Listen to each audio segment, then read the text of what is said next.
Benson, congratulations on an incredible career. I know, I'm sure the emotions are a little high right now, but I don't know, just what's running through your mind as you wrap up a career?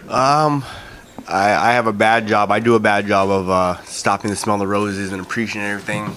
The last couple of fights of my career, I realized I knew that they were going to be, towards the end of them, some of the last fights that I had. So just trying to appreciate the walkout, appreciate the fans, appreciate sitting here right now talking to you guys, because this will probably be the last time I ever do this, So just trying to stop and smell the roses and really appreciate everything has been my big thing the last 3, 4, 5 fights or so. And right now, tonight, leaving that cage, just trying to appreciate it, man.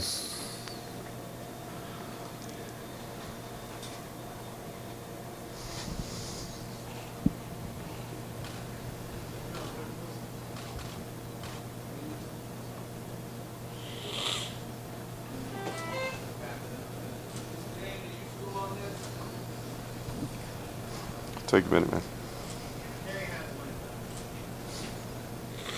You've had an amazing career, Hall of Famer, legend.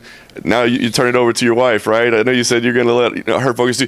Will you be in the corner? Like, will be active where you're helping her? Do you kind of let the coaches handle that and you just handle family? Like, what's the plan? I'll be around. I'll be in the gym. I own the gym with my coach John Crouch and I'll be helping out with the guys and doing this and that. But majority of my time will be taking care of the kids so that she can train more. It is I signed the deal with Bellator, and I told myself, anytime you lose during these 4 fights, then that's probably it. So that's what happened. So time to lay the gloves down, but yeah, I'll still be around. I'll still be helping guys out. I love my team.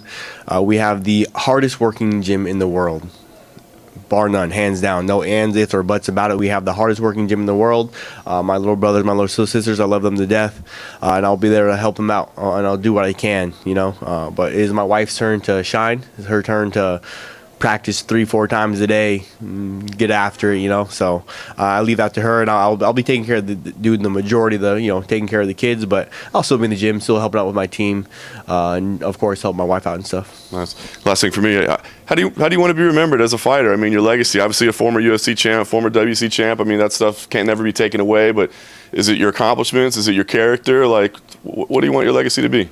Oh man, I don't know. I've gotten that question a lot the past year, 2 years or so.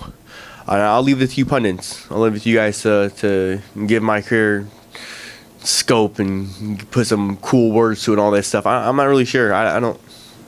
If anything, I would say the thing I'm highest on in this life is hard work. I don't care what it is you do, whether you're a journalist, whether you're a cameraman, whether you're a fighter. It doesn't matter what you do. You're a Uber driver. It's all about how hard you work in life. It's all about how hard you work. Hard work. So I think maybe for my career, I just want to be known as the guy who worked his butt off. I was never the fastest. I was never the strongest. I was never the most this, most that. I was never the #1 draft pick. Not ever in my life. I was always a 7th round draft pick, and I was able to, have a pretty good career, and I was able to do that by just working my butt off. I was never the top pick for anything ever. I was always the smallest, one of the slowest, not very strong, a little bit flexible, had good balance, but I was never a top pick for any of my school, high school, college, even for MMA. Like, I was never a top pick, but I worked my butt off. I worked nonstop to get to where I am and to accomplish some of the things that I accomplished, and hard work maybe.